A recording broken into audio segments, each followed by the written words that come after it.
wabarakatuh. Sejahtera buat kita semua, teman-teman. Kami dari perwakilan keluarga.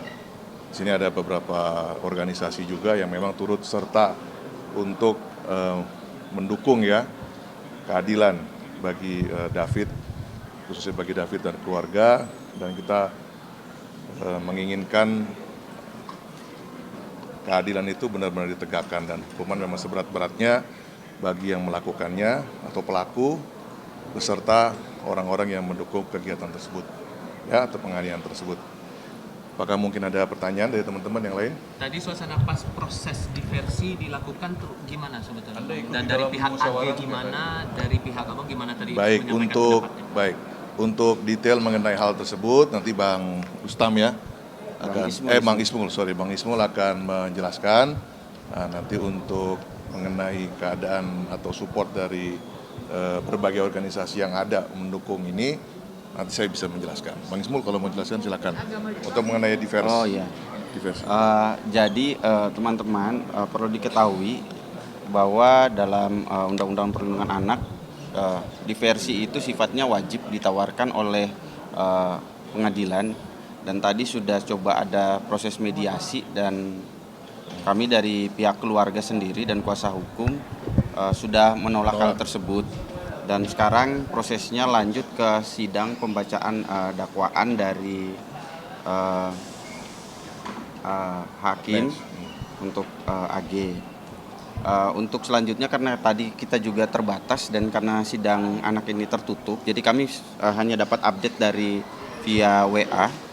Jadi kita juga masih sama-sama menunggu. Mungkin nanti akan lebih jelas setelah ini kuasa hukum dari David yang nanti akan menjelaskan prosesnya seperti apa di dalam.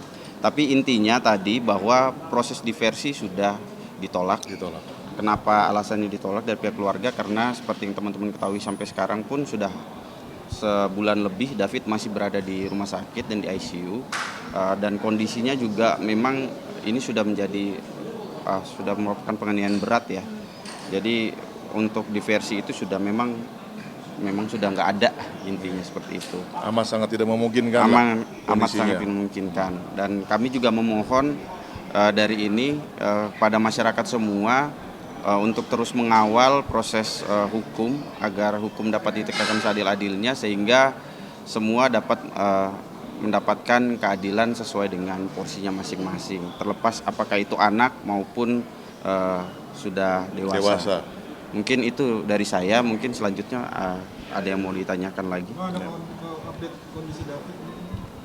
Kalau David sampai sekarang alhamdulillah kondisinya sudah dari pertama masuk sampai sekarang progresnya sangat positif.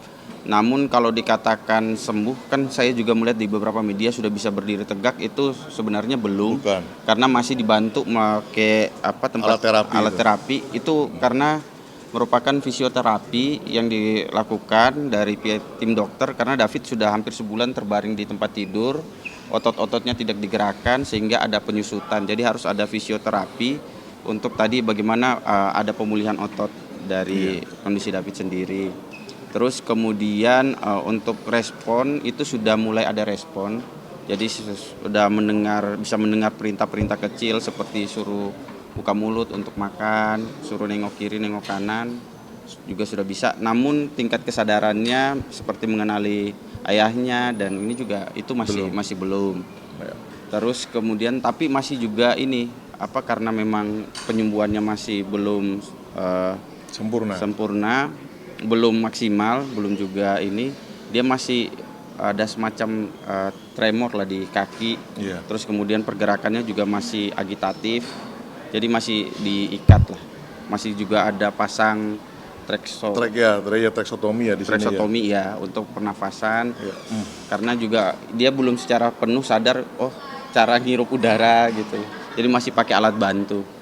Proses kognitif tuh, masih mencerna untuk komunikasi itu belum bisa. Jadi intinya masih seperti itu. Namun tim dokter kemarin kami sudah rapat juga di Polda terkait pengembangan David, kondisinya ke depan. Mungkin nanti akan ada update lebih lanjut setelah ini di rumah sakit. Kami juga mungkin habis dari sini langsung ke rumah sakit. Bang, mau izin tanya, maaf, ada rencana mungkin pihak keluarga melarikan ke luar negeri, rumah sakit negeri, atau pengobatan herbal atau gimana? Kalau itu kami masih menunggu update dari dokter, karena kan kami juga harus terus berkonsultasi dengan dokter. Jadi itu masih sementara ini masih kita ikut arahan dokter aja. Iya. Seperti Jadi belum ada. belum ada. Belum ada. Terkait permintaan maaf dari salah satu korban, kemarin gimana Bang? Dari pihak keluarga? Kalau itu kan sudah ditegaskan oleh Orang tua. tuanya, bahkan di ini juga bahwa dia sampai sekarang apa yang mereka lakukan ya minta maaf aja ke tuannya masing-masing lah. Intinya seperti itu. Karena apa yang dialami David ini sungguh di luar ininya juga. Jadi boleh dibilang penderitaan ini kan akan seumur hidup. Dirasakan tidak hanya oleh David tapi orang tua dan orang-orang tersayang ya di sekelilingnya dia. Ya termasuk kami semua yang ada di sini hadir merasakan hal tersebut. Jadi kami sukarela datang ke sini ya untuk memberikan dukungan pada orang tua, untuk menyemangati David yang tidak mungkin bisa kembali lagi mungkin ya. Tapi atas mungkin ada mukjizat dari Tuhan itu bisa kembali lagi. Meskipun teman-teman tahu bahwa dokter-dokter pasti memberikan pendapat bahwa tidak mungkin bisa sempurna. Udah ada update mungkin dari penyidik Bang untuk P21-nya kapan dan sidangnya kapan? Nanti kalau misalnya untuk AG ini kemarin itu kan sidangnya akan dipercepat, kemungkinan setiap hari itu akan ada proses sidang sampai mungkin Senin karena memang dikejar waktu juga. Terus untuk Mario sama Dendi nanti akan kami update setelah ini ya, mungkin setelah habis sidang kan Mbak Melisa itu yang sering tektokan sama penyidik. Nanti kita akan update ke kawan-kawan dari Mbak Melisa. Ya, siap. Bang, maaf Bang, dengan siapa nama lengkapnya? Saya Marcel Ririhena. Marcel Ririhena dari Satu Darah Maluku MC. Kerabat Iya, kerabat keluarga. David. Kalau saya Ismul dari Ansor. Ismul. Iya.